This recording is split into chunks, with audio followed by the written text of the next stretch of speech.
All right, everybody. But I wanted to get an idea of money. Sure, I'll shoot you a text.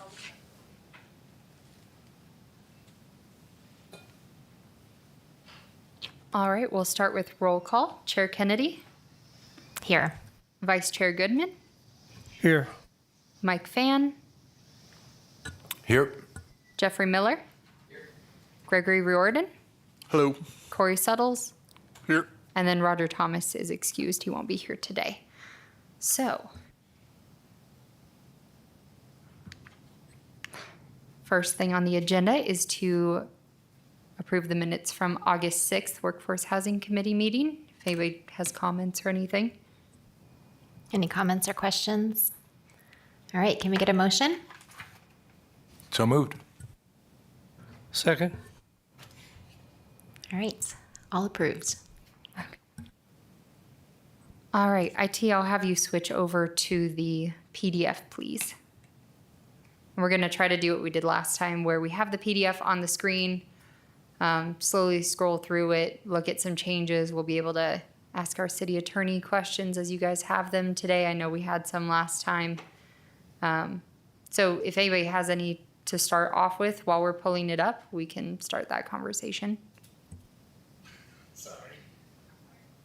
Well, I want to revisit the open space requirement for density that we started to talk about last time, because what was written in the rebuttal was, as I said then, a bit of a fairy tale.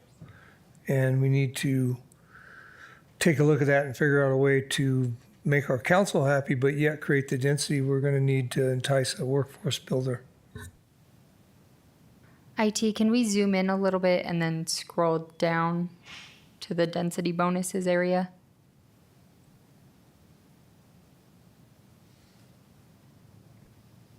And I don't know if this is going to be, and you all can correct me if I'm wrong, or Joe can correct me if I'm wrong. This is more going to be a discussion with council rather than legal, because council had, or different council members wanted more of a balance, which is where this came from. So this verbiage didn't necessarily come from legal.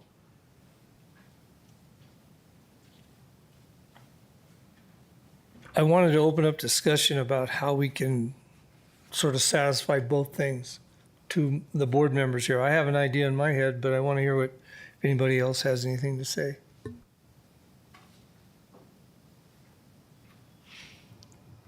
I guess one question I have is, this isn't policy language. This is may, right? This is a conversation, which doesn't really strengthen the opportunity for somebody to come in and create a housing project if they meet XYZ criteria. So that's my 2 cents. I concur.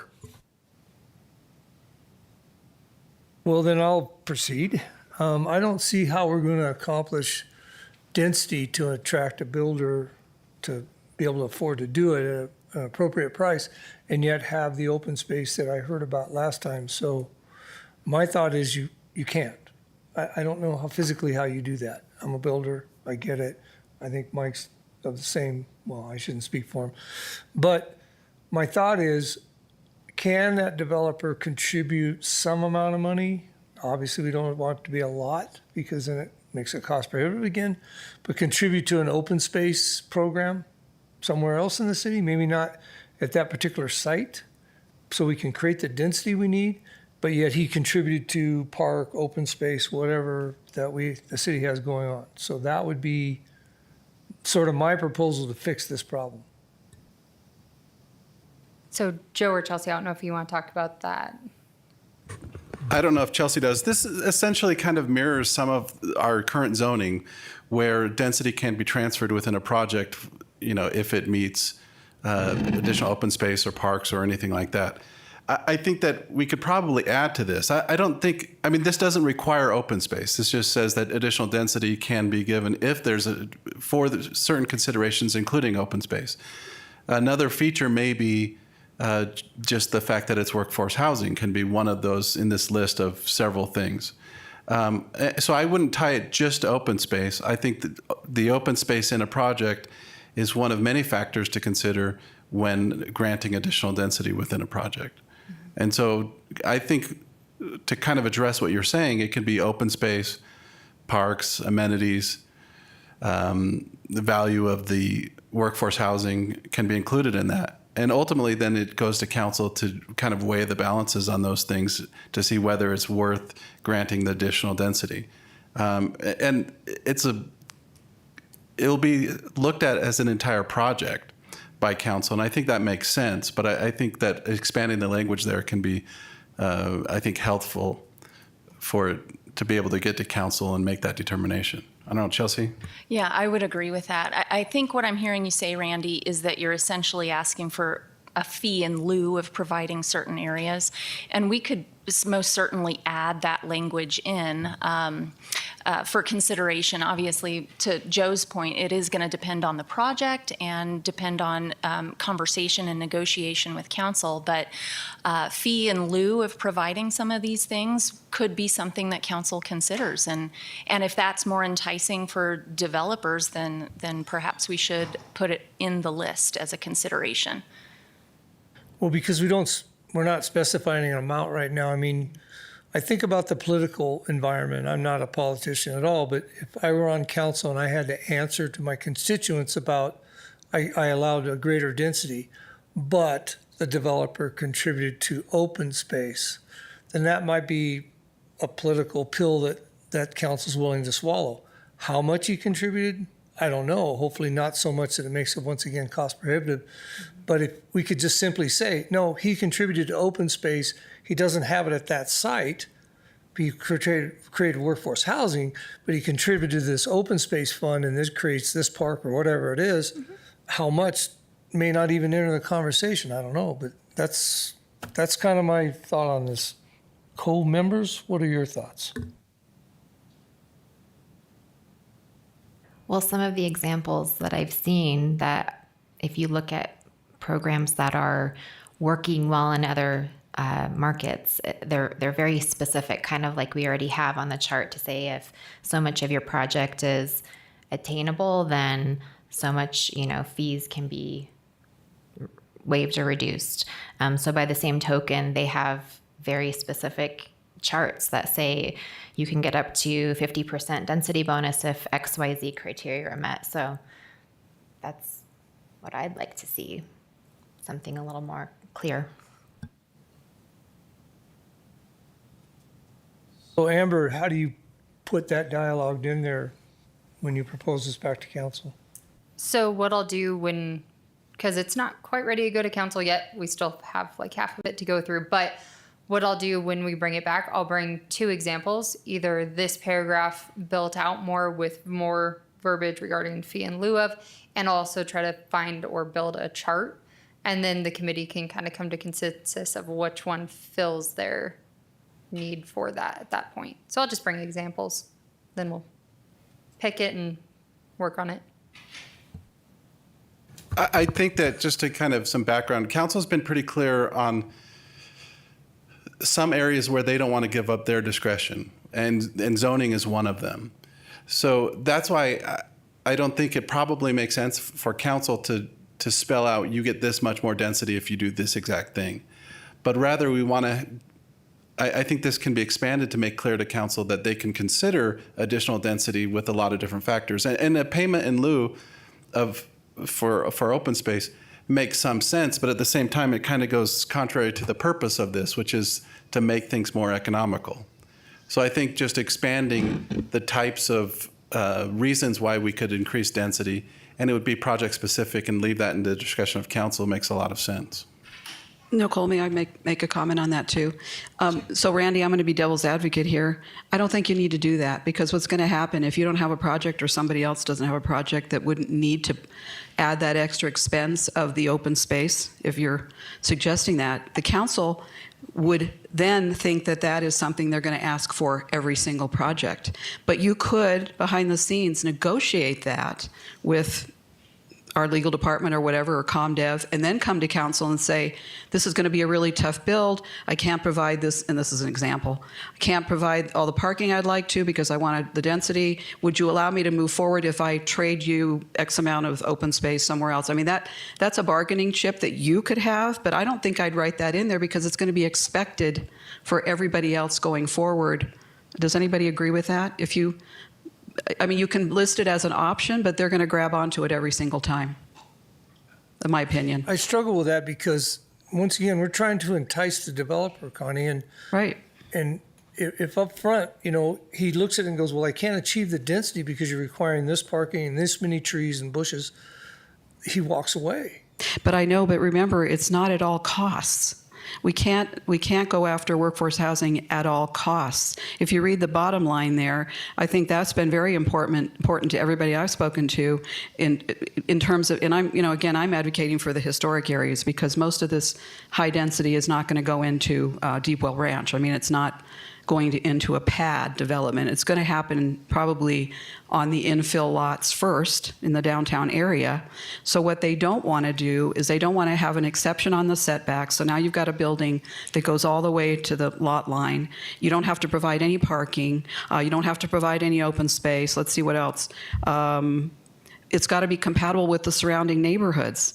So those are things that people want and desire. So the workforce housing is important, but not at all costs. So be realistic about what you'll be able to withdraw.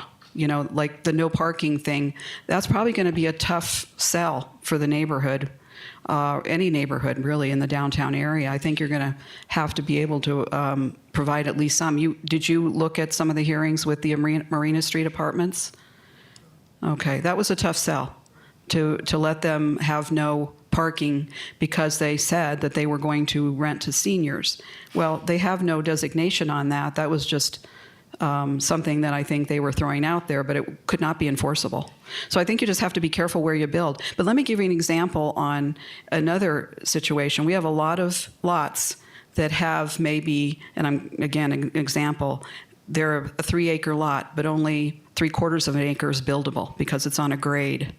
So think about how much open space you'd be losing because it's undevelopable.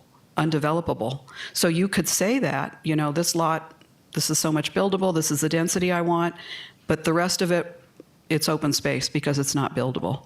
I mean, so the circumstances are different. I think what you're aimed at is some of the infill lots where you'd like to have the density be a maximum on a small lot and maximize the units by not providing the parking. That's going to be a little bit of a tough sell. I don't advocate not providing any parking, but in the case where you're required to have 2.5 parking spaces per unit, can it be 2? Can it be 1.5? In other words, but I think you'll have to negotiate that at the time.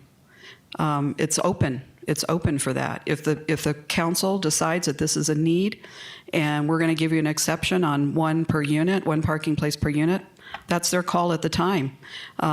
Bring some renderings because I think, again, the compatibility is going to be important. What they don't want, and the message is, and I've now had a few shows on this, is the projects. And everybody keeps saying that. Well, we don't want something that looks like the projects. It's not going to blend in with the neighborhood. And I think that's the reason that last sentence is there, depending upon, again, you'll have to make that judgment call when you find a lot or have a lot. See what happens. well, I don't mean to be argumentative, but at the same time, as a builder, I think to myself, so I'm going to spend money on renderings, I'm going to do all these things not knowing that I could get this exemption or this density. If it was in the dialogue that I could by paying this fee somewhere else, then I'd probably proceed. If I was really in the dark unknown, I don't know that I would. Well, I think you're going to see a lot of case-by-case basis written in this thing everywhere else, too, because I really do think it's going to depend on that. And, it's going to be a negotiating tool when you come forward. Everybody has said all along, it's just how, and Nicole has said it many times, how important is this to the community? Come forward with a project that the community can buy into. You're not going to like it, though. I agree with Connie. I do believe each project is unique. So if a builder slash developer comes to the city and says, I'm going to provide housing at $800 a month, and I'm gonna, my first targeted market is going to be policemen, firemen, and civil servants for the city of Prescott. That's going to be very compelling, and my guess is council and staff will really want that project and will make lots of concessions versus someone that comes in, I'm going to meet that workforce housing requirements, but just barely. And it's going to be at a location that is in the middle of a historical district. That's going to be it's going to be a much tougher sell. So I think I do believe each project is probably going to be unique. And how compelling it is will be dependent on what the developer brings forward, and how he's going to address the challenge that we're trying to address. One of our goals, though, was remember to try to expedite and streamline to move him through. So how do we accomplish that goal and do what you just said? Yeah, I agree with that. I think in areas that we can make it black and white, we do that. So there is as limited amount of guesswork as possible. If somebody comes to the city and this is what I want to do, as much as possible, those guidelines are laid out. But when it comes to density bonuses, I don't know how you do that with a wide swath of a magic marker. So that brings up, I guess, a question I've had a little bit, Mike, and a little bit of a segue to back out of the details here. But are we chartered with creating a policy that is going to be airtight, watertight, addressing every scenario, protecting the city, or are we going to? I'm not a contractor, I'm not in the housing business, I'm not a politician, I'm an IT guy. And in software development IT, we have a philosophy where you create a minimal viable product and then you increase that product going forward every time.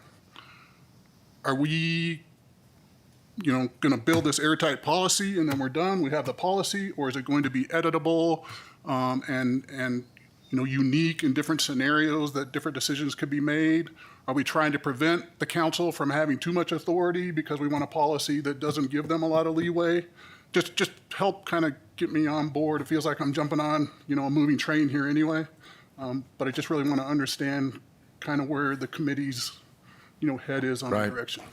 I'm only one member, but my opinion is that it's a living document, that it's going to, especially initially, as we learn more and we gain more knowledge as a community, what works and what doesn't work, what's acceptable to the rest of the community, the people that already live here, versus what isn't.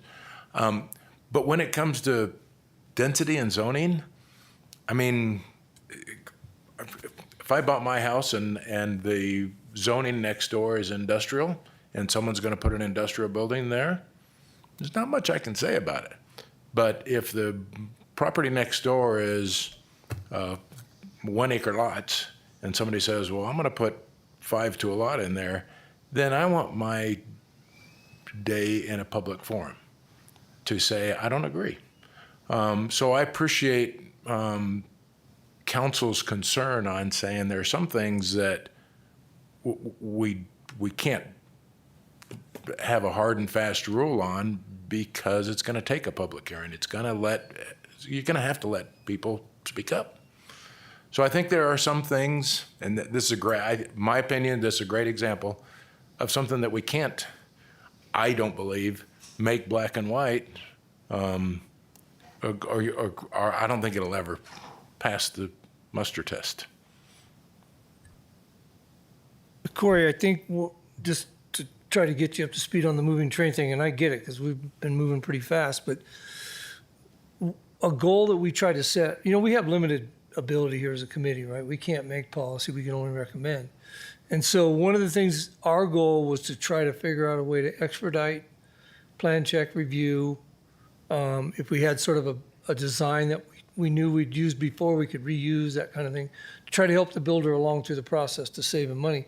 At the same time, and this is the tightrope we walk, we want to protect the city, just what Mike was just talking about. So it's that fine line that we're always walking on as a committee, trying to make these recommendations to council.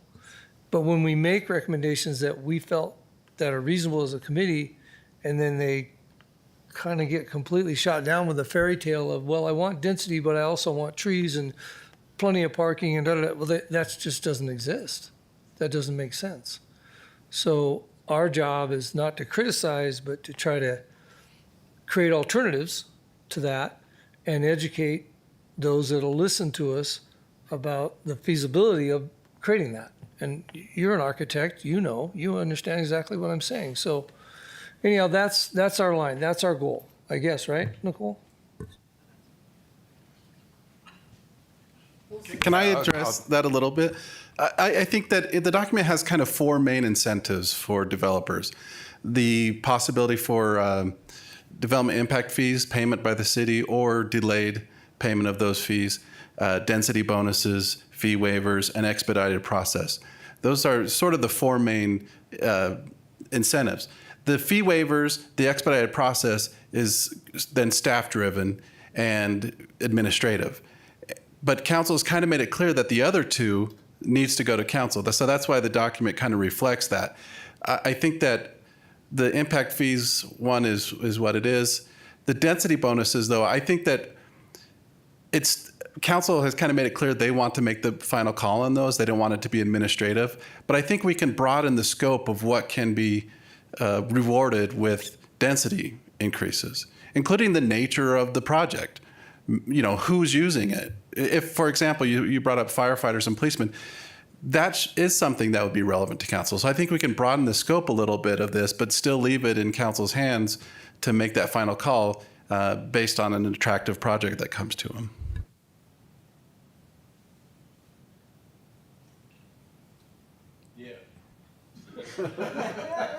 Then do we say that this is what's possible?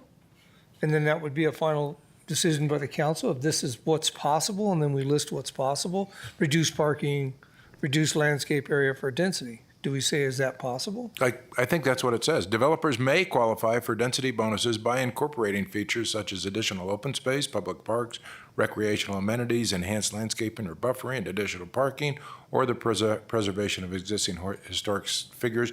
I think the answer is we can expand on that and maybe change it to examples of this are and list those up.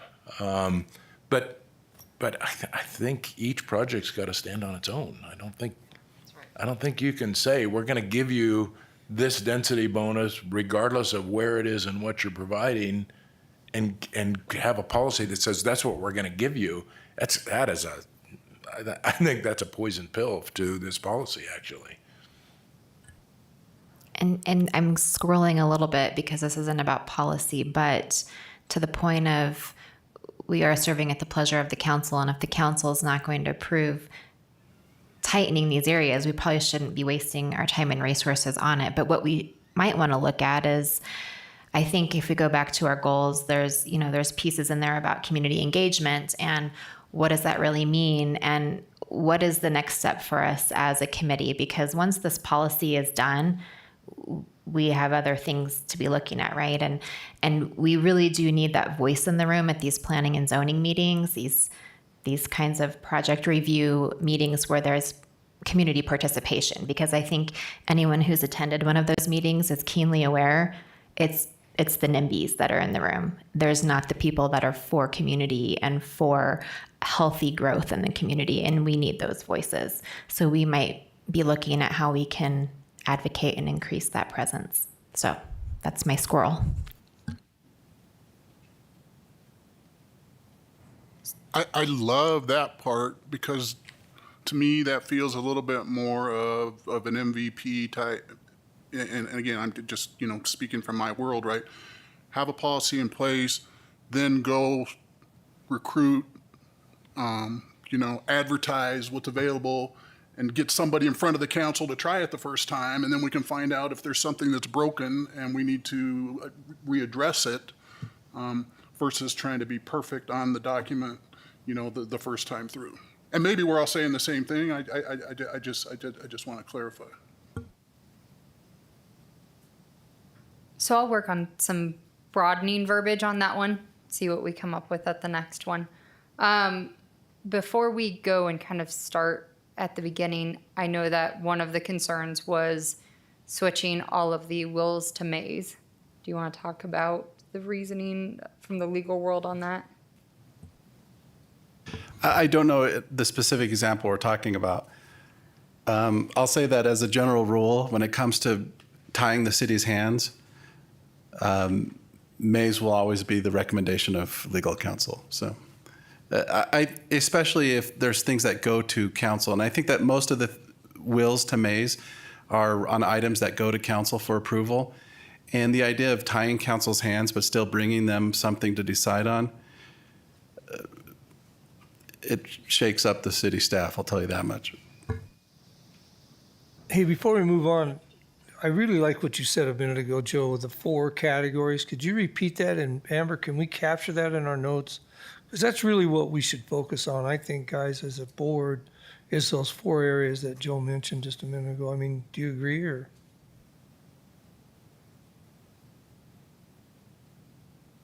I haven't given a lot of thought. Do you want me to repeat those 4 categories? They were the development impact fees, and it comes in 2 forms, right? The city paying for those impact fees in some cases, and a delayed payment of those impact fees until completion of a project. So that's one. The other is density bonuses, fee waivers and reductions, and then the expedited review process. Those are sort of the 4 main incentives within the document.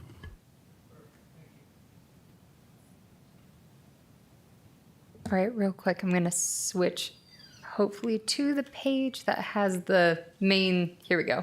Can I, before we move on, just real quick, Joe, you just said delay those fees until the completion of the project.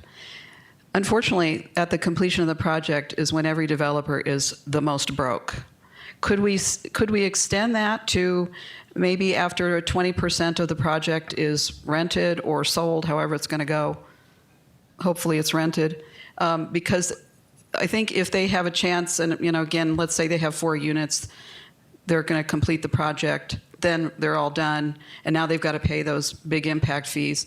Could we allow them to sell 2 of the units or 20% of the project to recoup the money in order to be able to pay those impact fees? I mean, not everybody will be in that situation, but there will be some that will be, because at the end of the project, you are about as broke as you're going to get. Right.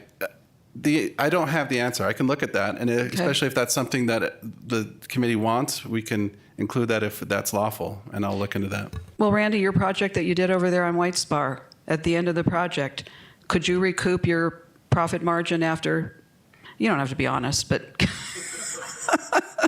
after the sale of, 3 units? I don't know, I'm just using that. But I think if we give every developer a little bit of a leeway to recoup some of the money through either a rental contract or an agreement, or maybe they're waiting for I don't know, whatever the situation is, I'd like to be able to see that they get a little bit of a pad of time to be able to come up with that money. Not too much. I mean, I think 6 months or 20% of the project would help recoup some of the fees back. I mean, I'm just throwing that out there. You're a money guy.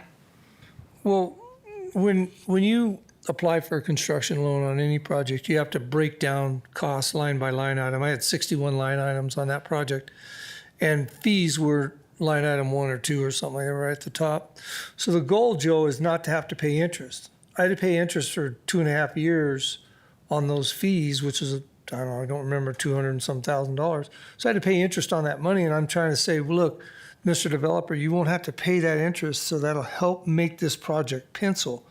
But you have to set those line items aside. So I can't take an unspent line item and spend it wherever I want. So the money should still be there at the end of the project, But you're right. I was the most broke because COVID hit, and I went 39% over cost. It was nuts. Well, see, and that's the other thing that's not factored in is the percentage of that you go over the estimated cost of materials. Nobody knew that everything was going to go up 45% and 6-month time. I'm just saying that, you're a different thing. You can take the loan out, but there's a lot of guys that want to do angel money. I'd like to give them a little bit of leeway, that they've got some time to come up with that money at the end of the project.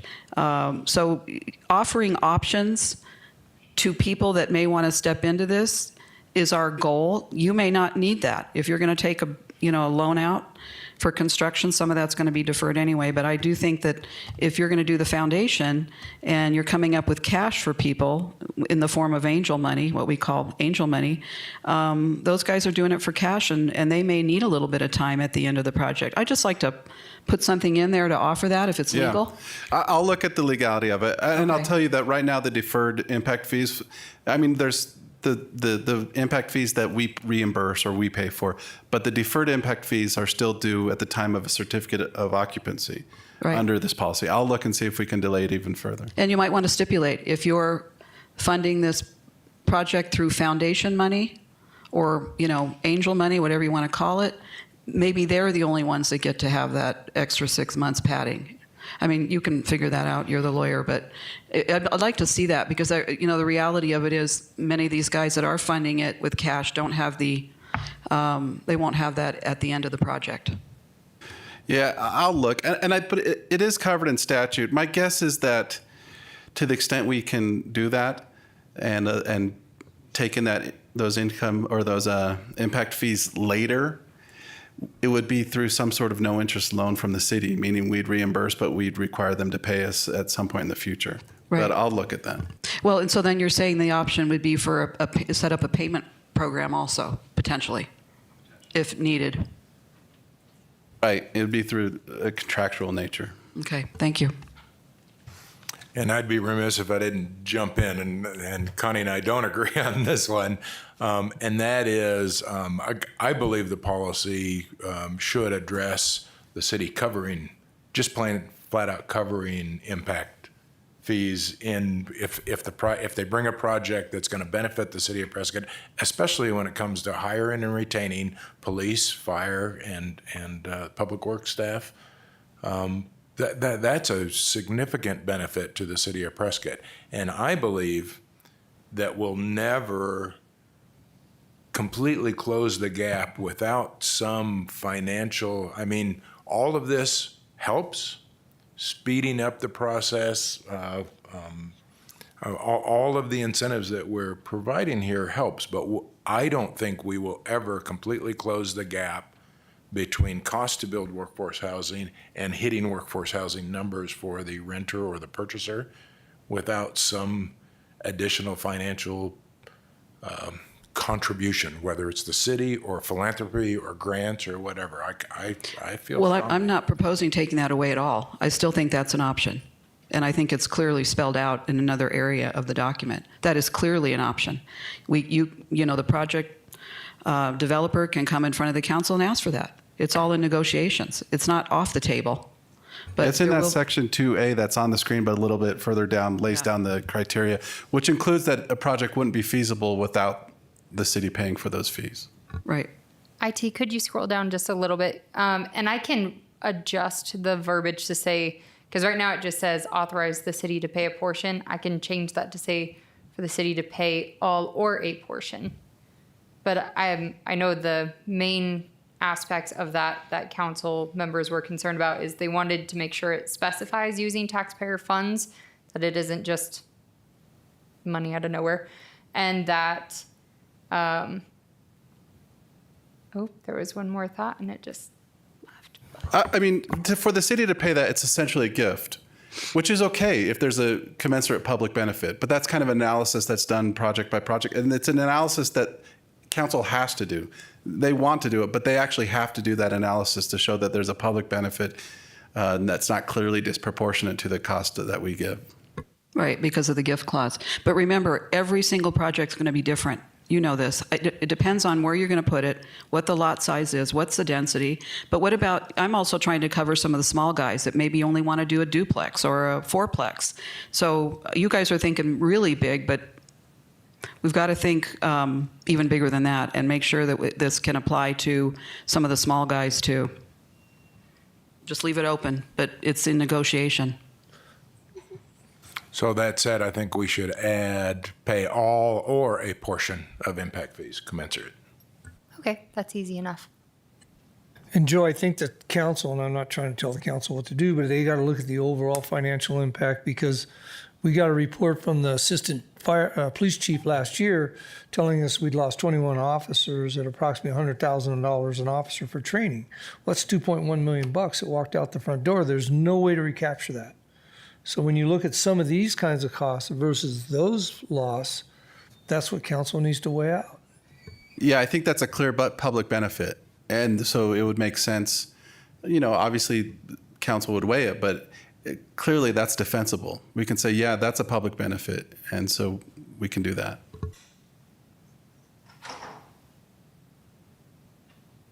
The other part was consistency, that council members wanted to ensure that there was consistency amongst similar projects. So that's reflected in there as well to ensure equal treatment. But yes, I can absolutely change that little bit. That's easy enough.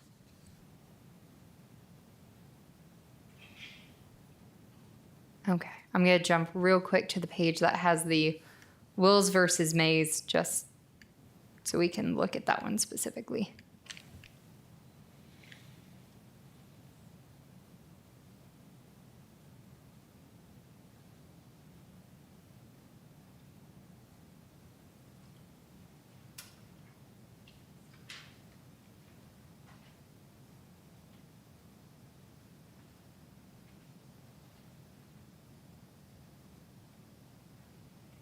Okay, it was these strategies.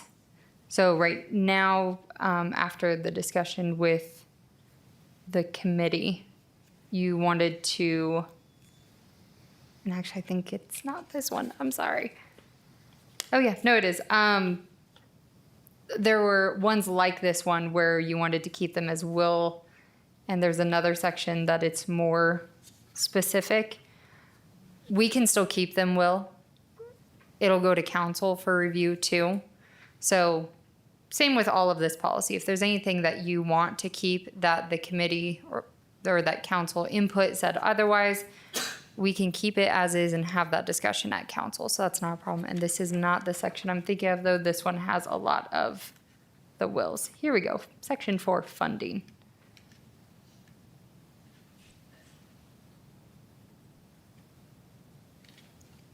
So again, just need consensus from the committee if you'd like to keep it wills, if you'd like to go with the mays for further protection of the city, things like that. And it can be a discussion later with council as well. So it seems I like will wherever we can, with the caveat where we need to have may for the protection of the city. Yeah, with respecting Joe's opinion, I can remember a time many years ago where that very discussion came up, and the city manager finally stepped in. This was 20 years ago, and said, "This is a policy decision for council. Here's the attorney's advice, because that's what he's paid to do. But for a policy, here's the risk we're willing to take to be able to attract those." To achieve the goals we're trying to achieve. Yeah, it's just a big policy decision. Any lawyer will do the same thing, which given discretion to the city or to the council is a better situation from a legal perspective than a will, but sometimes the policy is so great that a will makes sense.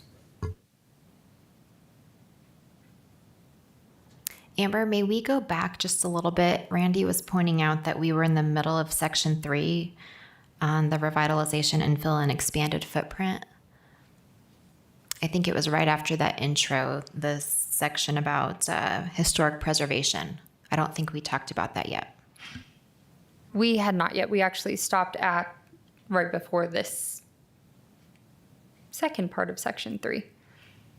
We stopped before zoning flexibility for infill sites, mixed use development. So yes, we can absolutely go through this, and any input you guys have on changing or keeping what you had, either one.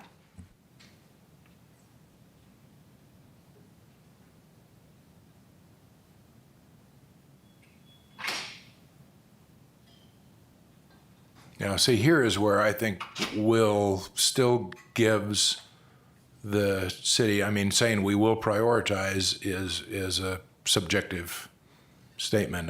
I do like will better than may when it comes to those two specific paragraphs.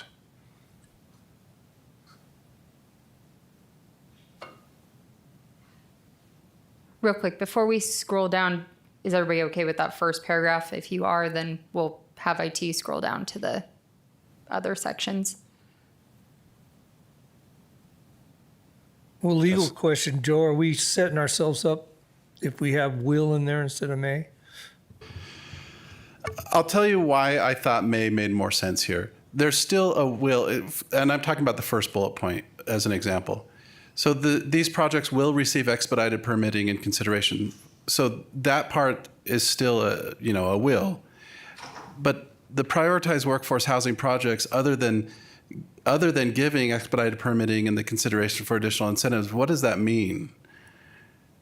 And I don't know necessarily what it means. And so that's why may made more sense to me. I just foresee a situation where someone comes in and says, "Hey, we want to do this project," and we say, "No, that's a terrible project," and they say, "Well, you will prioritize it," and it just sets up arguments I think that are probably unnecessary.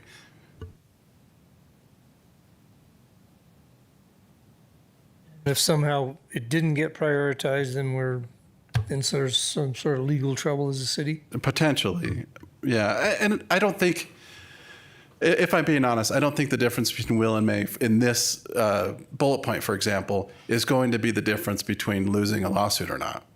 It just potentially creates conflicts that we may not want to deal with. Again, this is really a policy thing. I think if your strong preference is will as a committee, just let us know, and we'll go to council and say, there's a debate on will or may on this, and this is why the committee wanted will, and they can make that call. I don't think it's a huge deal, if I'm being honest. I had to laugh because I thought, will you go to council or may you go to council?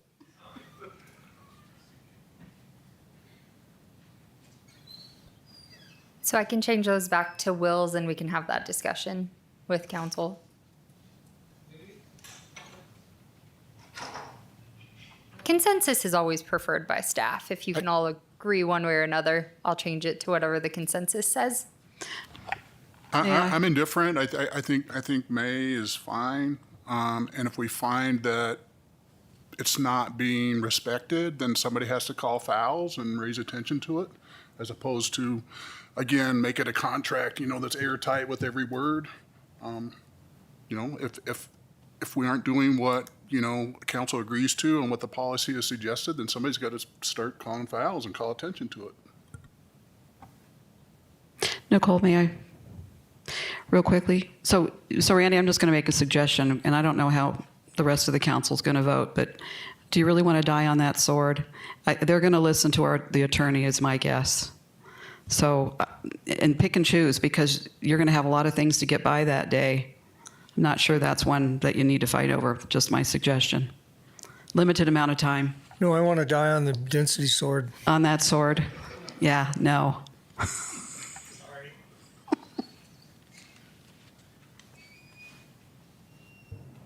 My only thought is I tend to agree. Like, I don't think the language legally is going to move the dial that much. But is there anything from posturing from the city that will sounds like they're more interested in being a partner with this and welcoming development, where may sounds like we're pushing risk onto the developer, and we may go through with this, we may not. It kind of makes a little bit more of a quagmire. So like will to me sounds like more.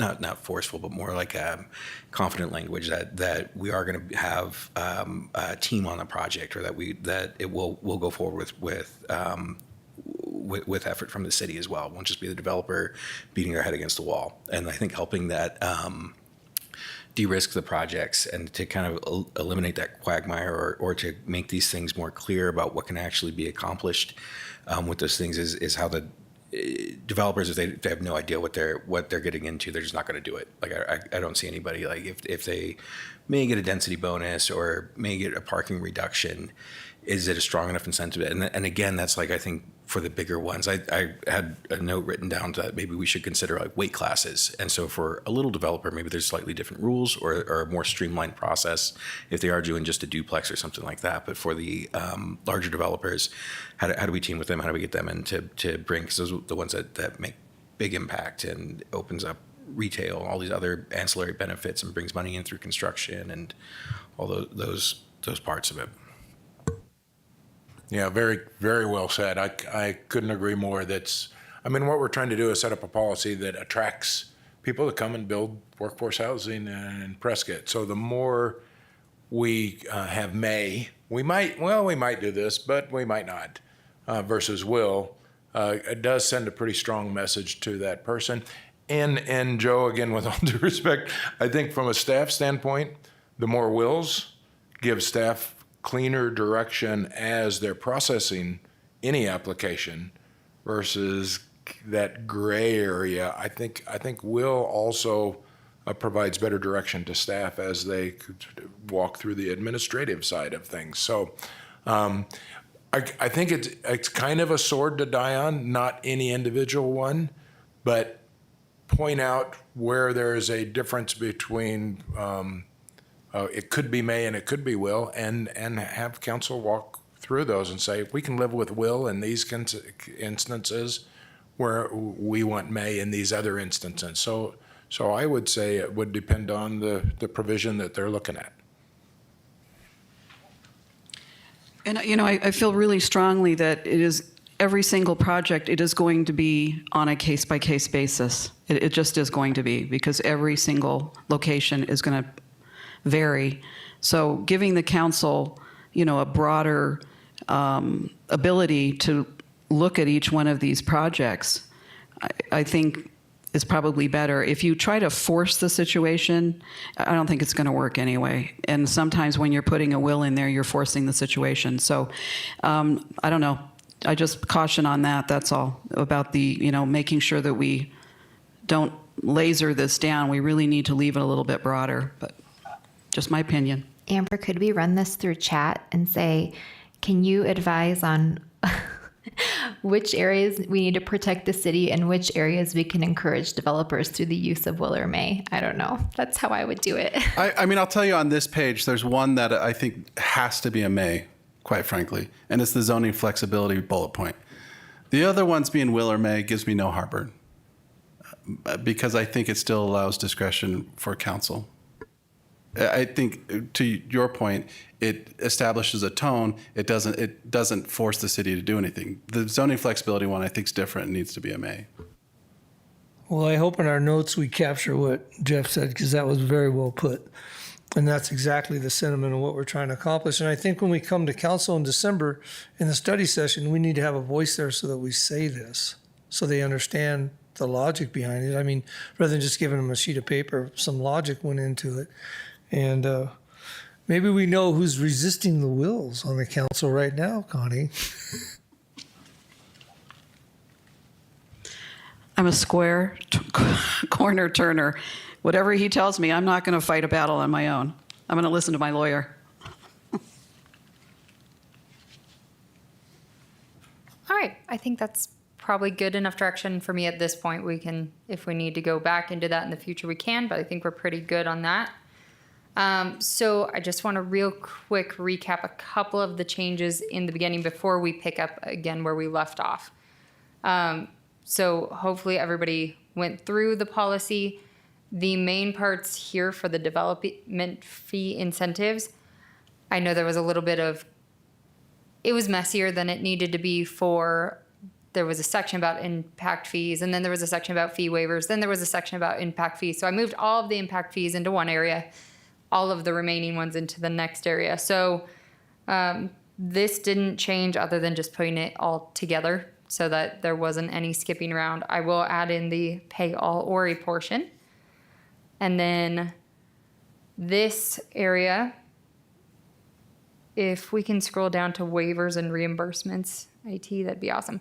So I know we discussed that there shouldn't be a fee waiver section or a fee and a fee reimbursement section, but to combine them So if you want to take a look at that, we can kind of look, and we can look at the next page too after you get a second to read through that, and let me know if you have any concerns with that verbiage, kind of combining them all.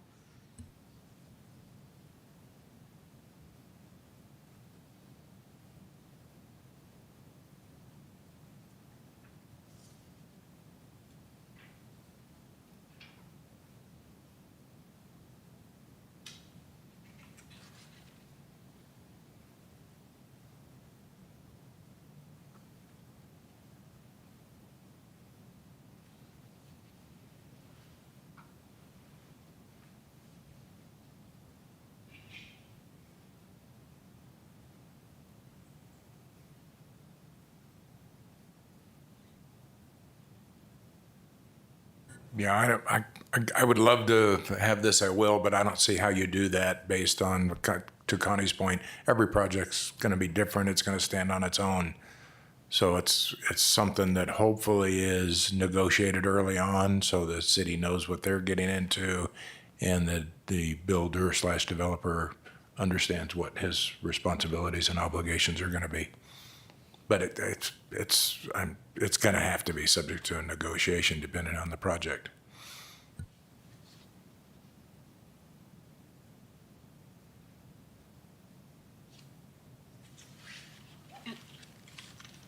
Also, what we were just talking about, Joe, in terms of if you find out that we can defer those impact fees, I think that might be a really good location for it under, let's see, right above the title of non-development impact fees. It says impact fees are collected no later than the certificate of occupancy pursuant to ARS 9-463. Maybe the next line there, if we find we can do that. Yeah. Okay. We'll And look at I that. do like, Amber, the way you separated the non-development impact fees for lay people, that if they're trying to figure this out, making sure that separation is known. Yeah, anytime we can make it clear is always a good idea. So does anybody have any concerns about that section? We can move to the next page, which just also says no unresolved violations, debts, et cetera, et cetera. And then there was a request to put in lien release or bond requirement. If you want to take a read of that, let me know if that makes sense. These are not areas I'm very familiar with, so I did my best.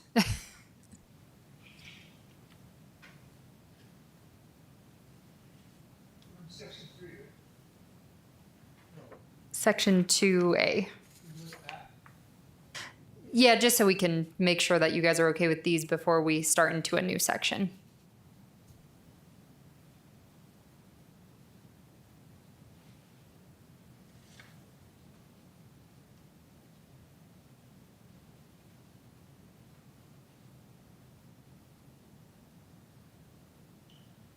Question, is this a duplication of financial assurances that are already required by the city of Prescott? No, this would be independent, and it relates specifically to the waivers for workforce housing. So it's not necessarily related to infrastructure performance bonds or anything.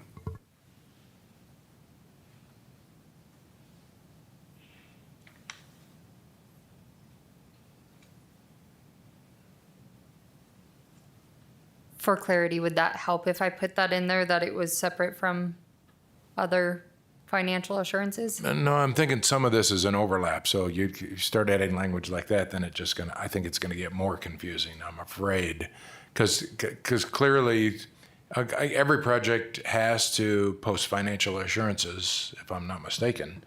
And so once you do that, I think there is some overlap here. Yeah, the projects that receive those types of bonds and so forth relate to their connection to city infrastructure. And so this would be not related to that aspect, but to the kind of promises made for workforce housing. And to try and make sure if there's a promise for workforce housing and we give incentives, financial incentives for it, that we actually get the workforce housing out of it. Gregory, would you comment on that as a lender? With that lien on there, what does that do when he goes from construction financing to bridge or takeout or whatever you want to call it.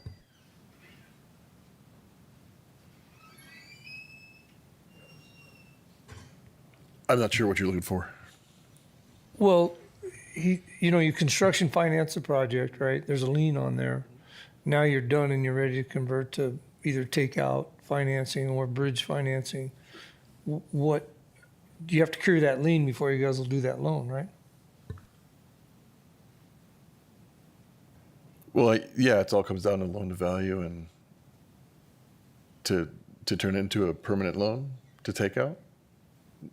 Yeah, but I mean, well, maybe this is a better question for Joe. Sorry, I didn't mean to put you on the spot. So what you're saying is once we verify that the workforce housing actually got constructed, whether it's occupied or not, then the lien would be removed? Then it would be removed, right? Hindrance for the developer to move to the next level of financing with the lien in play. Right. And I think it's just trying to avoid the situation you've seen in some communities where there's financial incentives given for workforce housing when it's a percentage of the project.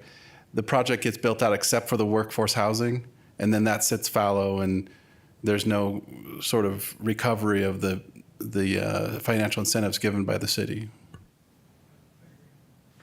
So this was discussed at the last meeting just to look at some verbiage. So if this is something the committee is not comfortable having in there, we can take it out. It was just an example verbiage, but consensus thing. If you all like it or majority like it, that's great. We'll leave it in. If the majority are uncomfortable with it, we can take it out and then it can be a council discussion. But you know what happens in the course of a non-performance?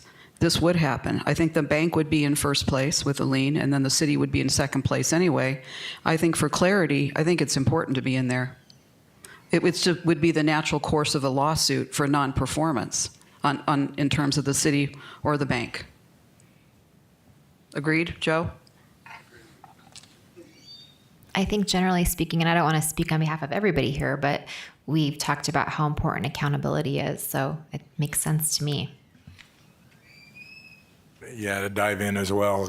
I don't like it. I think it presents a new hurdle or an encumbrance, frankly. But I don't know how to protect the city of recouping if somebody doesn't live up with their promises without language similar to this or something to protect the city. And it would happen anyway. You got to make sure that the person performs and delivers on his promises or her promises.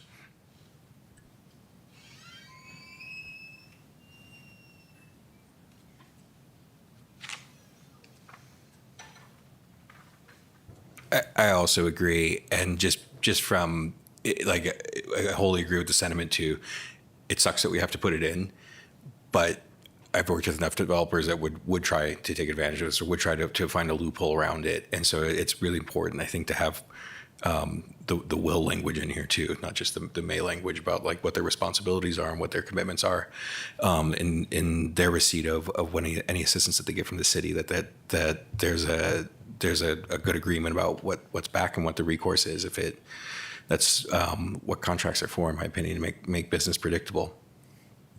I agree because we've talked about bonds in the past, Connie, but if you've ever dealt with that, they're insurance companies. They don't want to pay it. They're very difficult to collect on. So I agree with leaving it in there because if we replace it with bond, it would be tough for us to collect on that.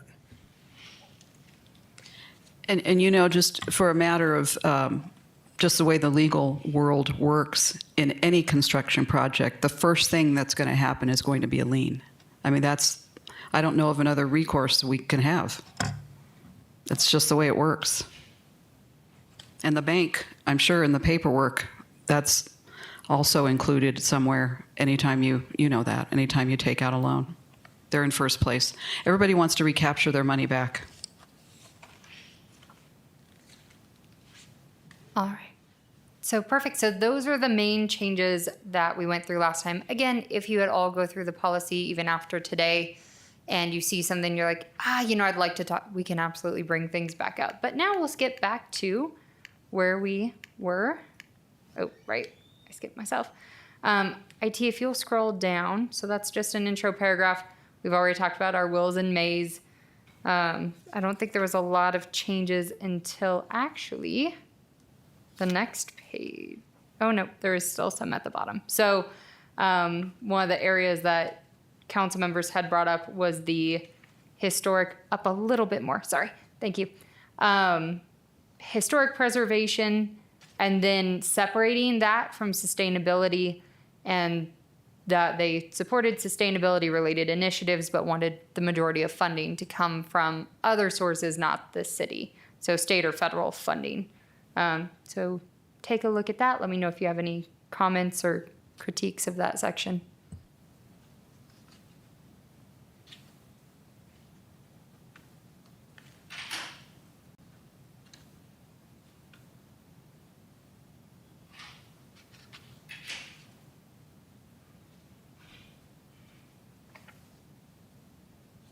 Just for my contractor colleagues, do the contractors know all of the right agencies that they would get these fundings from on the sustainability side if it's not coming from the city? I mean, they know who to go to. This isn't going to be a surprise for them.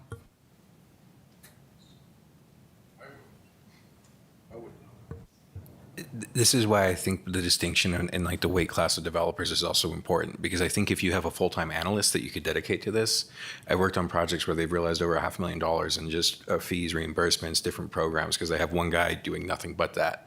But if you're a small developer that doesn't have an army at your beck and call to go through those, it makes it much more difficult.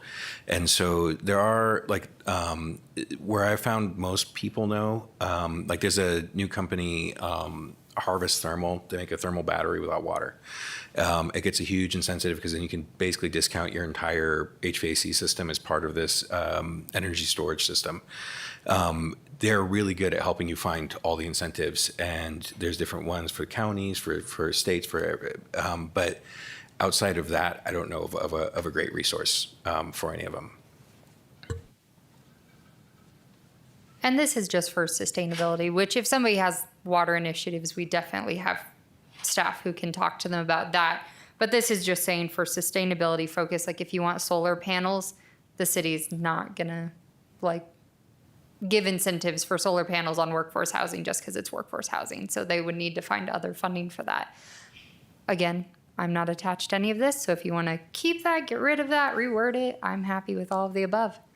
But Jeffrey, also, you weren't here because you're new. We have talked about in the future here hiring a firm that specializes in that subject that can be a guidance to people that don't understand that. Because as we've talked about in the past, a lot of those incentives are part of your profit at the end of the project. And how do you dial into that, some of that money, although I know some of it's going away, but there are incentives. And so having a firm that's well versed in that subject to be able to guide these people is going to be very important. We did receive a $200,000 grant, and then I'm not sure, a portion of it went to a housing needs assessment, I believe, and I don't know what we have left, but the intention was to, go out and hire a firm that specialized in workforce housing, but also would understand the grant process and, the money that's available to supplement the project.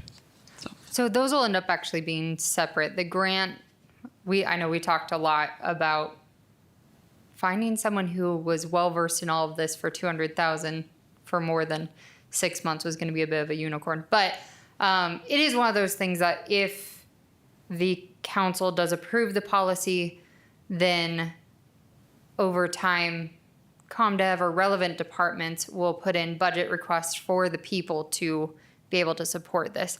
But sustainability is kind of its own thing. I didn't get a lot of council response that they wanted a lot in there supporting that right now. So it's just kind of a statement saying those are great and the city may assist with coordination or grant support, like referring people to REDC or to write grants, things like that.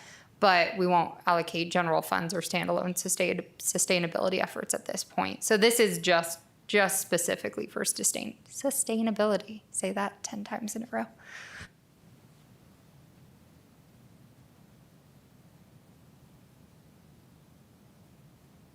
So again, I can take it out, leave it, change it. Leave it and move on. Yeah.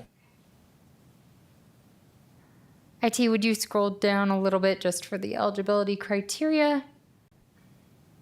So this is another area that was suggested for council input of Additional consideration may be given to projects that include historic preservation or adaptive reuse of significant structures, mixed-use elements that activate the surrounding area, coordination with public infrastructure investment, strategic planning areas.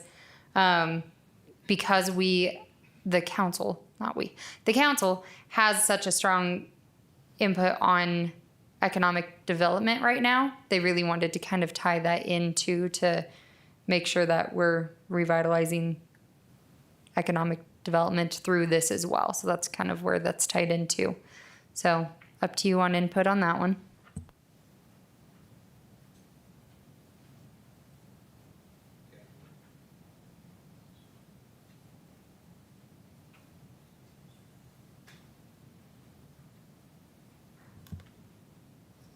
So input was given to just rephrase the bottom paragraph about funding, that the city strives to create a robust financial foundation to support workforce housing through a variety of different strategies as listed before. Talks about reducing barriers. Funds may be used to support decreased fees for developers as outlined in Section 2A, fund employee incentive programs. So it's just reworking that last sentence.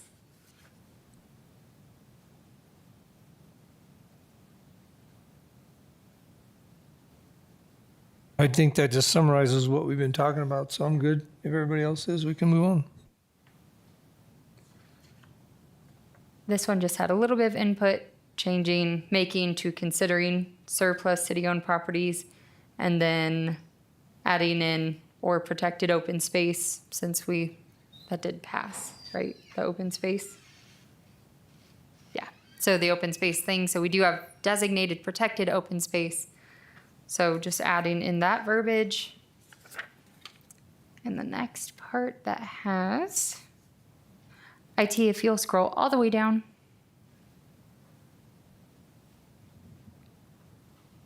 So it was requested to make that more specific for regular progress reviews will be conducted, to be progress reviews for projects receiving workforce housing incentives will be conducted at a minimum of on an annual basis to ensure compliance. Again, that might take staffing, that'll come up through budgeting, all of that.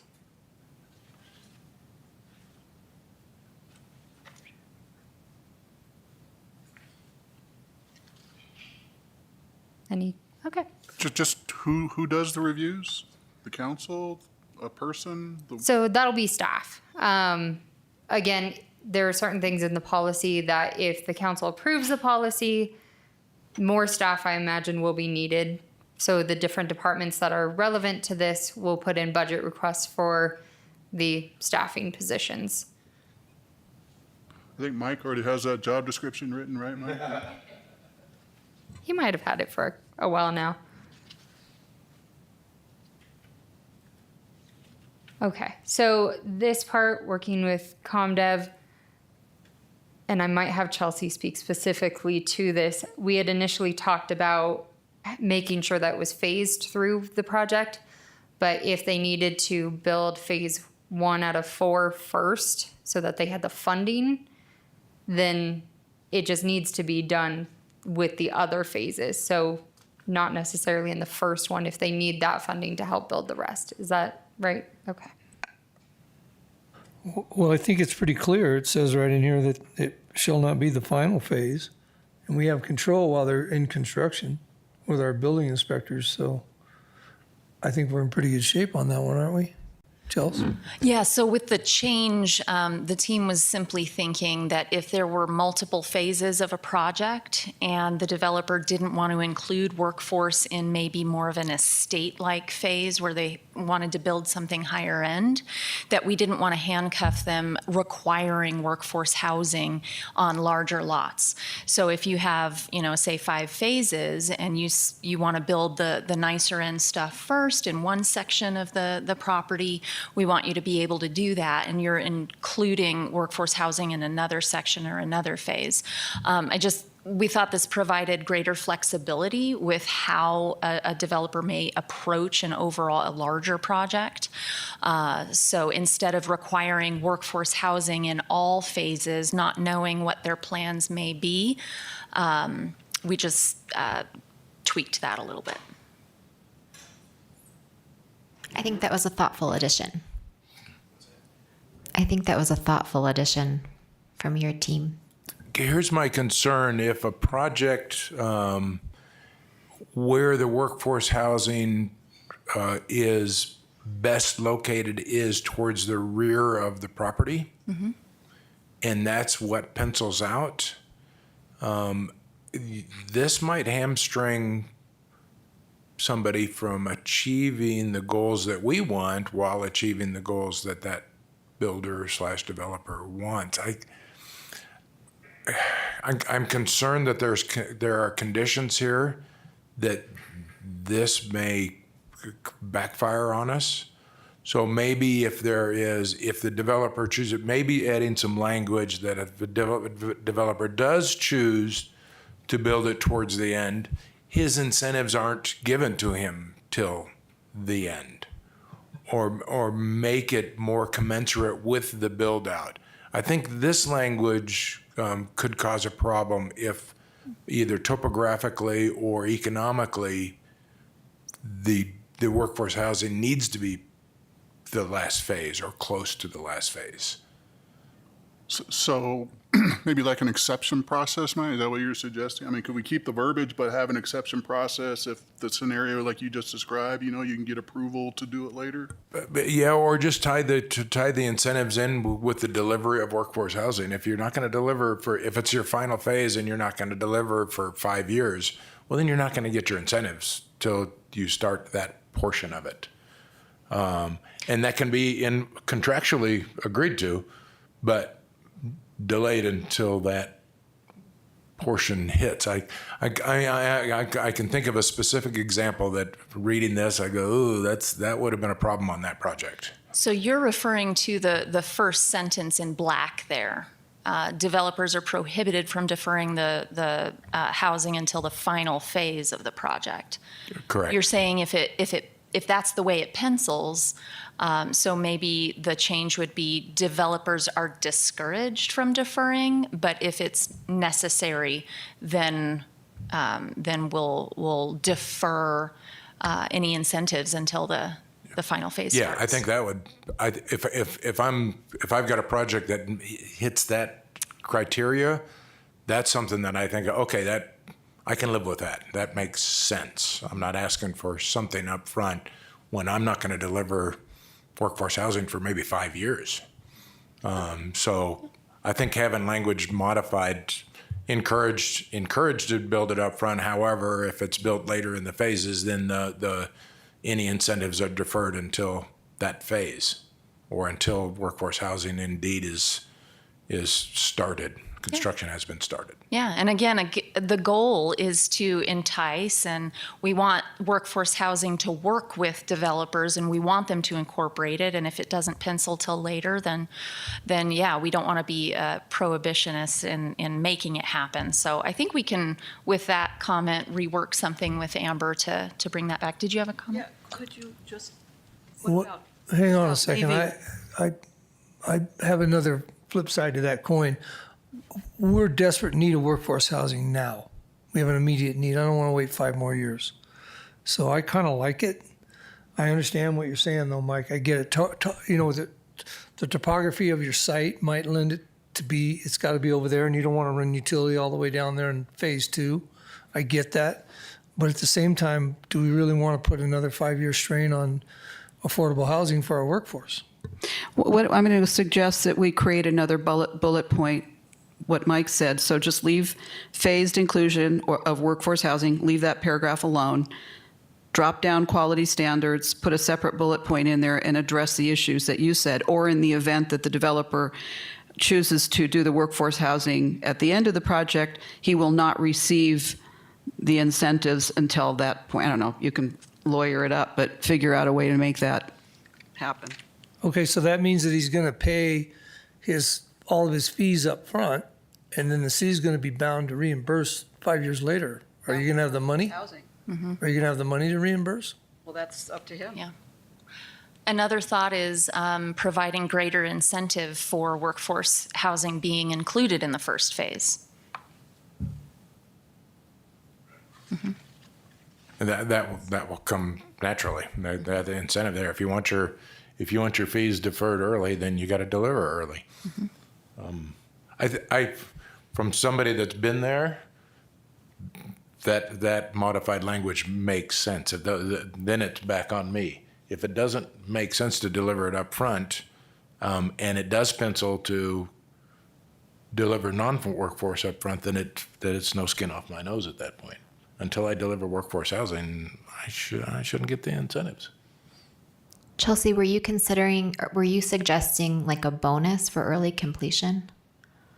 Well, I mean, it kind of works both ways. That's a consideration. But to Mike's point, they wouldn't receive any benefit until the workforce housing portion is completed. So, but it is an option. You know, you could offer, hey, we want workforce now. So we're going to advocate for a bigger incentive if you're going to deliver it first in a multi-phase project.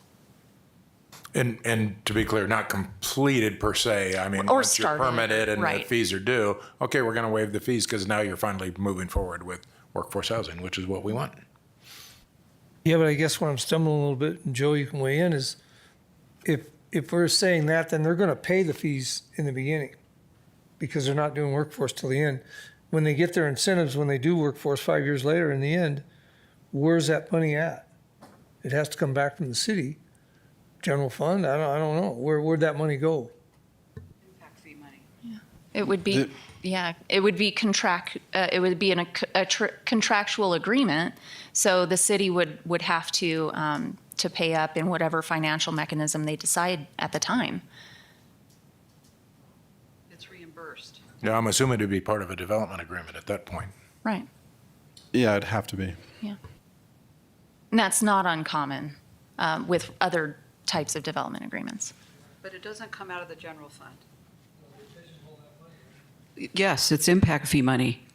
And it goes into impact fee money and it would come back out of impact fee money. Because theoretically, impact fees are being paid all along the way to fund the impact fee fund. Separate money. I'll work on some verbiage and bring that back at the next meeting and yeah.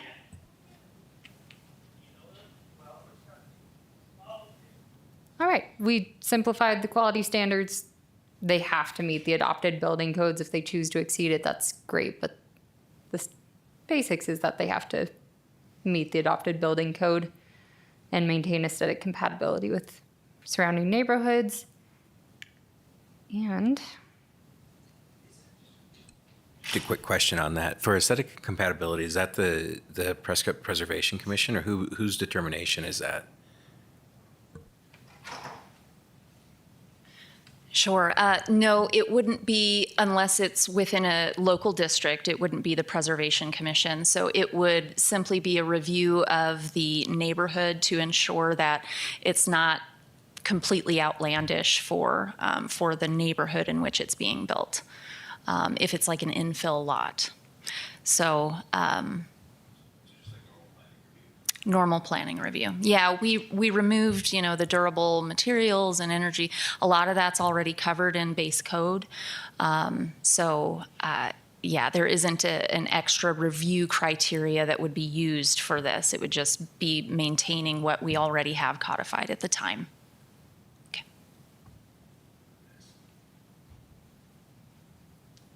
would it be beneficial just for clarity to put through normal planning review? Okay.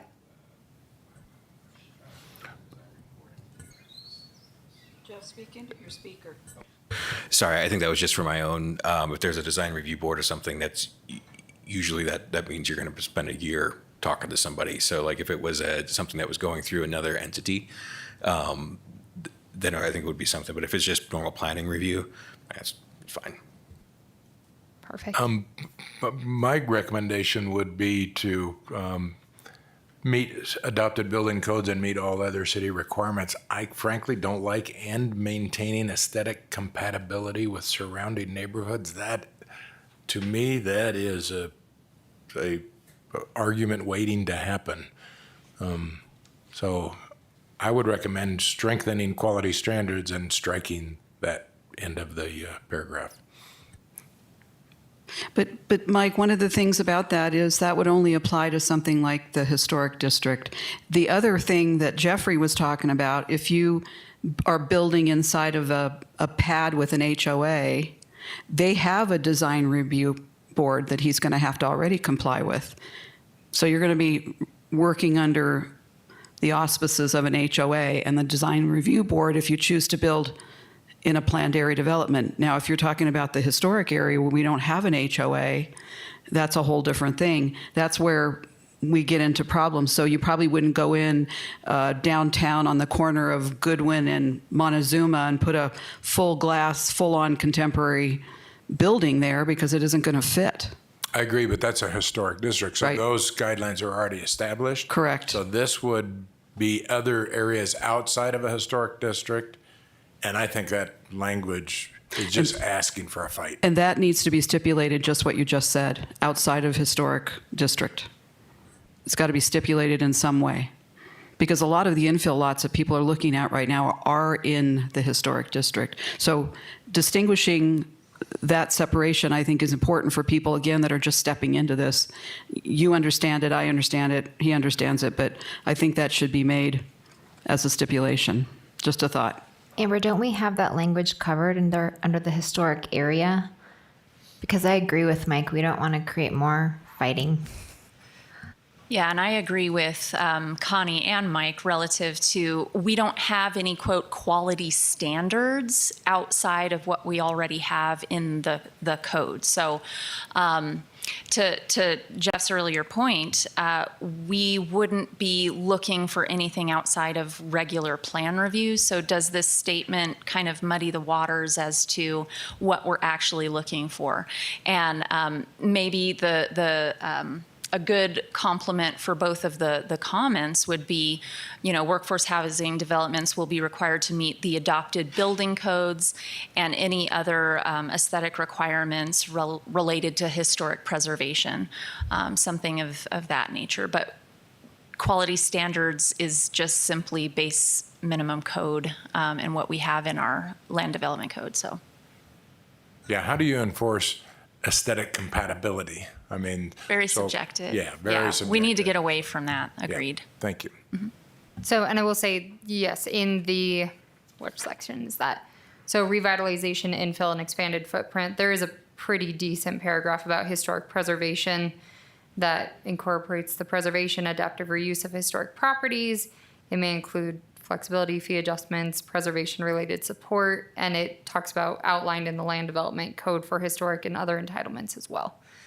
So.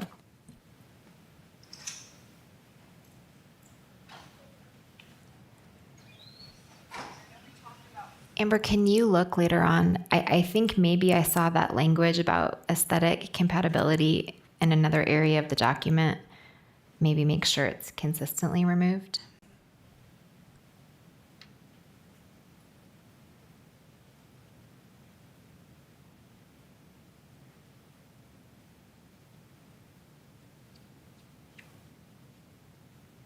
Easy enough.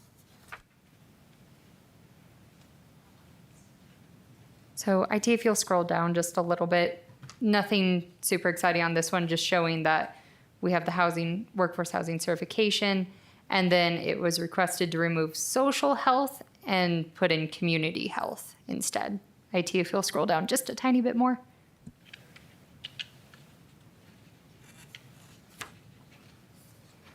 And then past that, it's just the definitions, updating it from, I can't remember what we called it, but now it's home of my own, which we have an update on that in our staff updates. So just making sure all of the definitions align with everything that we've adjusted. So past the updates that we've talked about today, again, if anybody comes up or sees anything that they want to talk about further at the next one, I'll bring all of the updates to the next one, and hopefully we'll get that nicely done.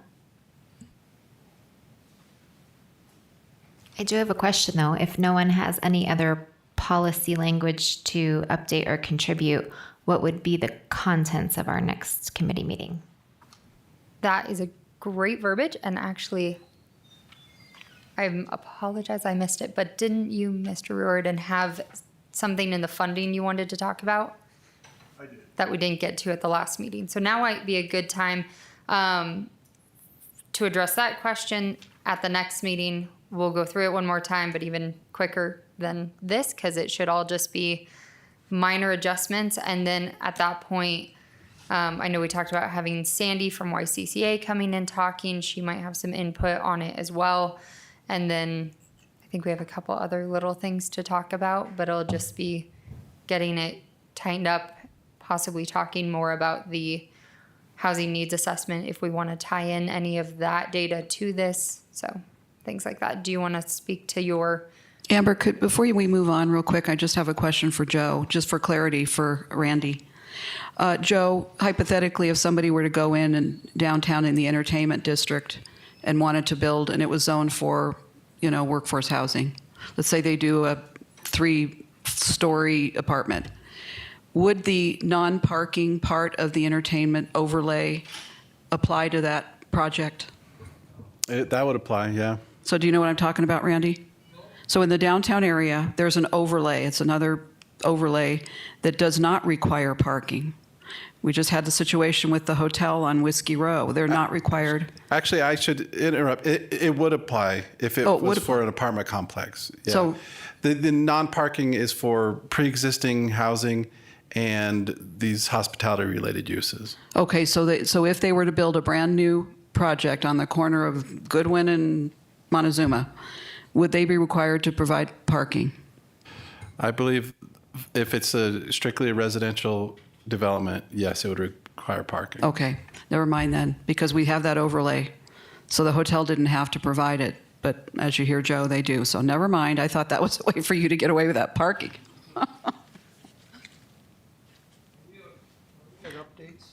Just real quick, Amber, can I clarify, is Sandy confirmed for the next meeting?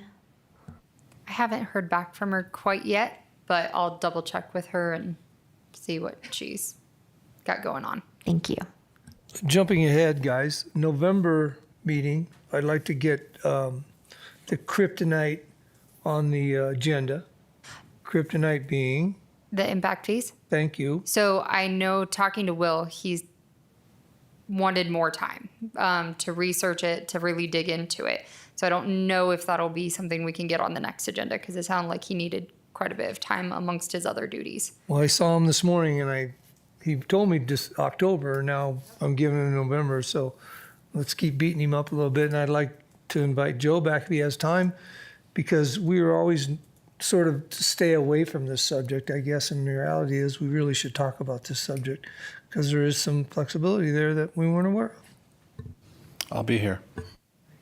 Okay, so before we jump ahead too much, again, I apologize. Member Riordan had mentioned last time he had an idea for the funding for us to talk about regarding the policy, and we didn't get a chance last time. So I want to give him the opportunity today. Thank you. There was a policy provided by the folks we hired for the illustration of the impact of the economy and housing.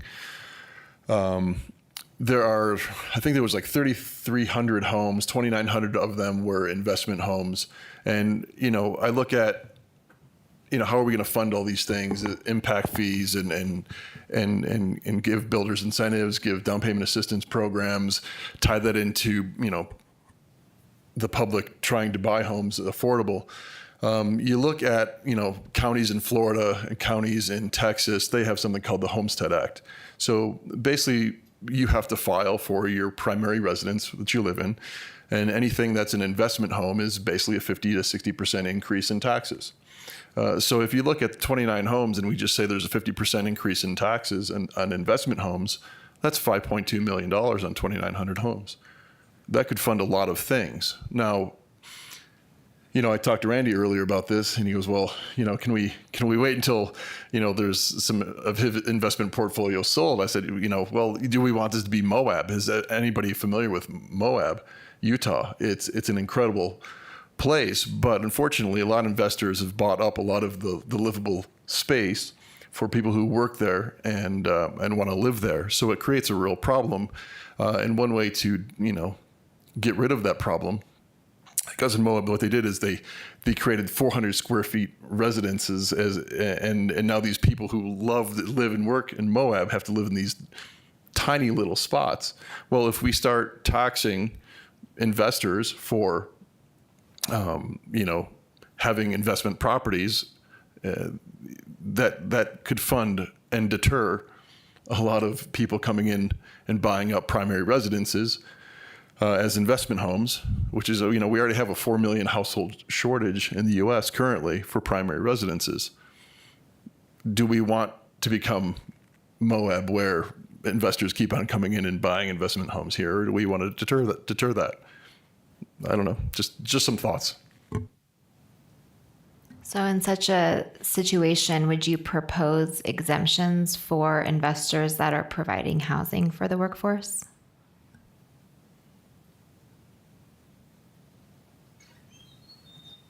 I suppose you could.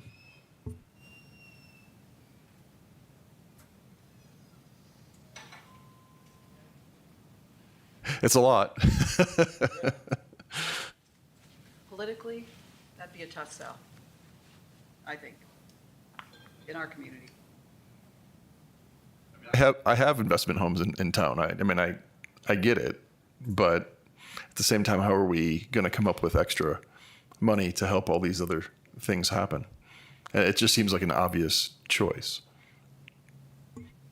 While we're talking about these ideas, I also think that tourists should pay for parking downtown, because where else do you go in America where you don't pay for parking? You get a resident exemption tag.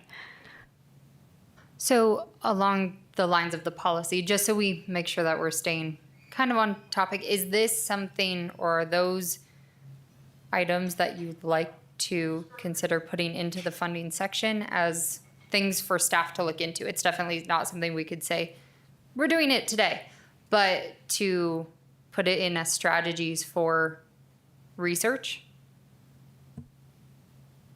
Well, we're never going to solve this problem if we don't come up with a funding source, because we all know, two of us sitting here know, that price per square foot is never going to match what we need to build them for. Never. So yeah, we need to look at a way to close that gap. And that was, Amber, you were there. We had a meeting with our consultant about this very thing recently here at City Hall. Mike, remember? And I asked him there, what is the deficit? I really want to know that hard number. In other words, is it $25 a square foot, or is it $50 a square foot that we're short? And then is there a way for this committee to help close that gap, that $25 or $50 a square foot shortage, to make workforce feasible to build?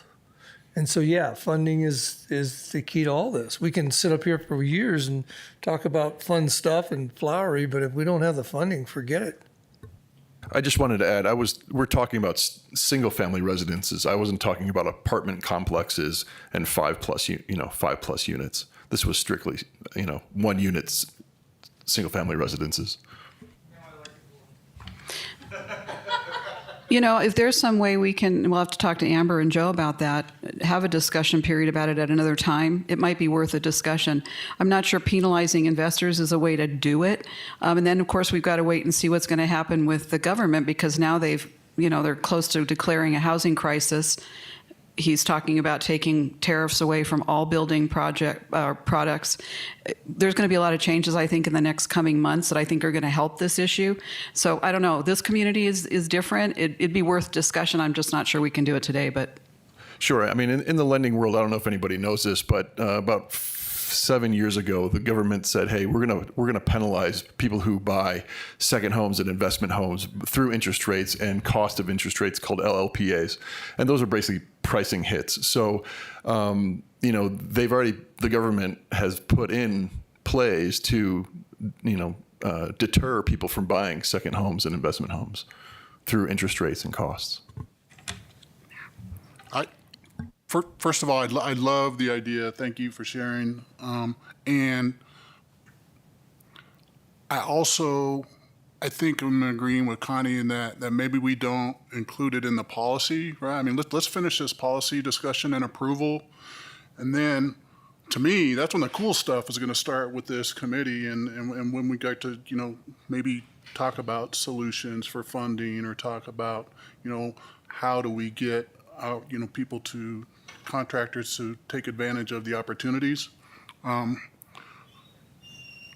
Just personally, I'd like to get the policy piece done, because that's not the most exciting part for me. But I'm patient with the rest of the crew.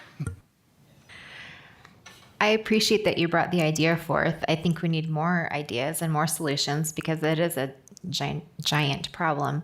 I would be curious to see maybe some models with the sliding scale, where you have, particularly, we all have heard the stories about out of the country investors coming in and buying up properties in massive quantities in urban areas, particularly. But, could those folks pay the most? And then it's like, then if you're out of state, you pay a little more. And then if you're out of Yavapai County, you pay a little bit more. But then the locals really are the ones, we really want to support small business owners and small investors. So I think finding that happy medium would be my personal preference if we were to look at something like that. And it's a legislative thing anyway. You'd have to talk to the legislators, I think. We can't do that, can we, Joe? We could never impose it. I mean, I guess we can call it a penalty. So the nice thing about the policy is we can finish where it is now, take it to council, go through that, and then it can be a future discussion of, okay, we've got the policy, let's look at some additional and have a whole discussion on innovative funding opportunities.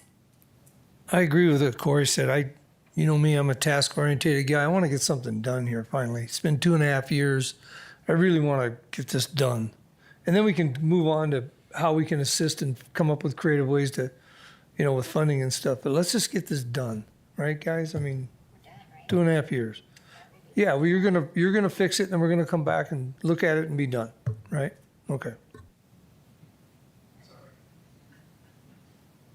All right, so on that note, IT, if you want to switch back to the PowerPoint, it's not really exciting other than it says staff updates.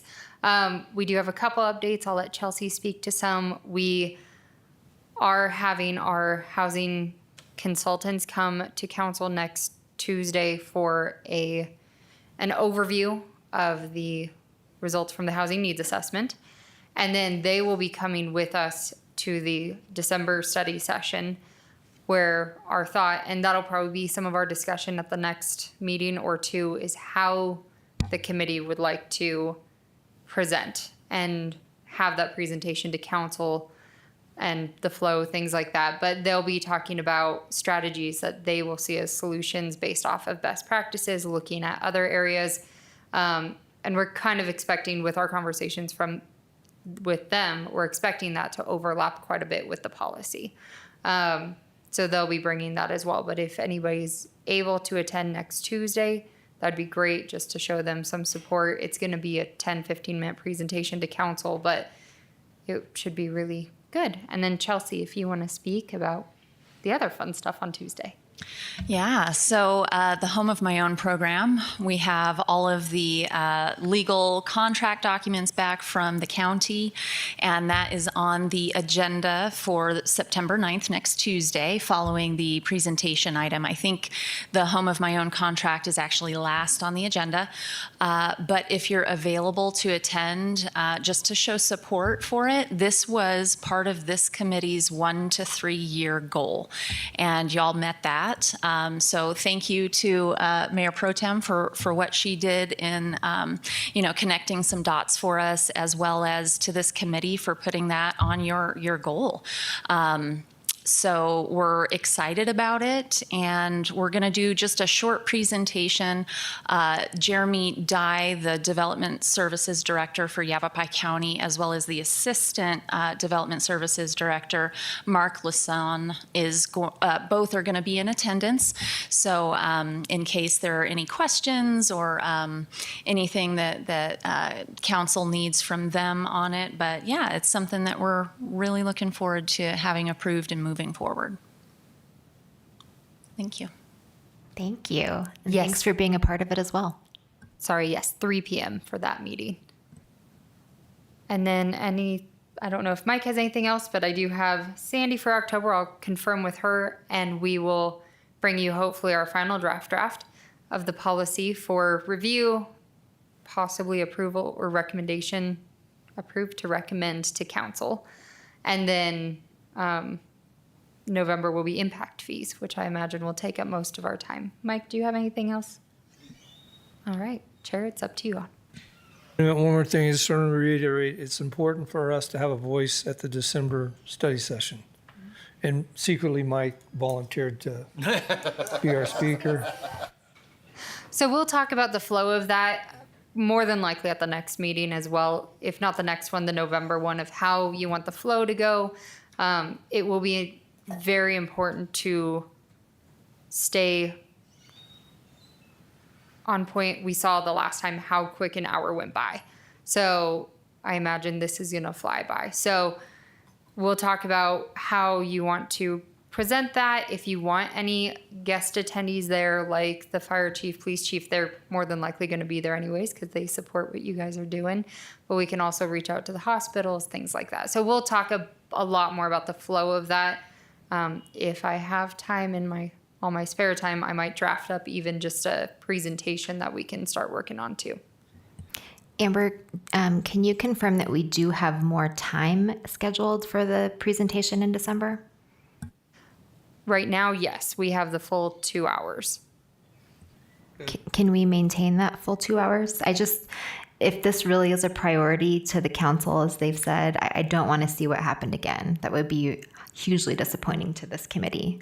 So I can maintain it to the best of my staff ability. I know the last time it was within like a week that we found out that it was going to need something else on the agenda. So to the ability that I have, which is actually extremely limited on this case. So if the mayor or 2 council members want another thing on there, then we don't really have much of a say. So as much as I can. Mayor Pro Tem, can you make that happen for us? I'll try. I have no authority. It's Sarah that needs to be here. Well, and even Sarah, if mayor or 2 council members say it, yeah, staff is tied. But at this point, I know that we do plan on bringing it back, and it is something that the majority of council has shown interest in seeing it coming back. So. But isn't the new council going to be seated by December, right? November 18th. The new council will be seated on November 18th. I believe that's the date. But yeah, if you could get that done right now before the new council comes in. I'm not saying you're not going to have support with the new council, obviously, but I think you have a lot of support with the existing council. Are you suggesting an earlier work study session? It really is not up to me. I mean, you know, the quicker I'm with Randy, I'd like to get things done myself, the quicker we can do it. But we do have a very packed agenda. So that would have to be a miracle, I think, at this point, wouldn't it? Yeah, I've talked to Sarah, and that was the quickest one she could get us on the agenda for a study session to have the full 2 hours. Yeah, what was the date again? Got it written December down. 9th? September. December 9th. December. Yep. Okay. But we do have a council meeting on September 9th because it's a good day. Yeah, I don't know how to do that. We'd have to see.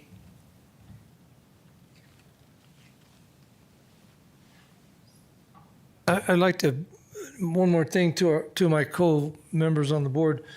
We had private meetings with council in the past, and I thought it was helpful, kind of a one-on-one deal. So I, would volunteer for that if any of the new council people want that from us, and I would hope some of the other, I know you're a busy guy, but some of the other guys are people, not guys, the other folks on the council would be available to meet one-on-one if council requested that, especially before that study session. Which, if everything goes according to the plan at the October meeting that we have, it should be ready for us to present or to give to council at least, the current council. And once we know from the election, I don't know the dates for that, but once we know who the next council members are, we can also reach out to them and let them know that we're absolutely willing to meet. There we go. Randy, you can distribute those items as soon as they're ready. I mean, there's nothing stopping you from that if you want to get ahead of it. Yeah.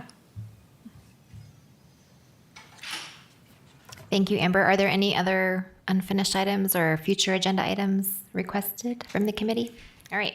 Well, meeting adjourned.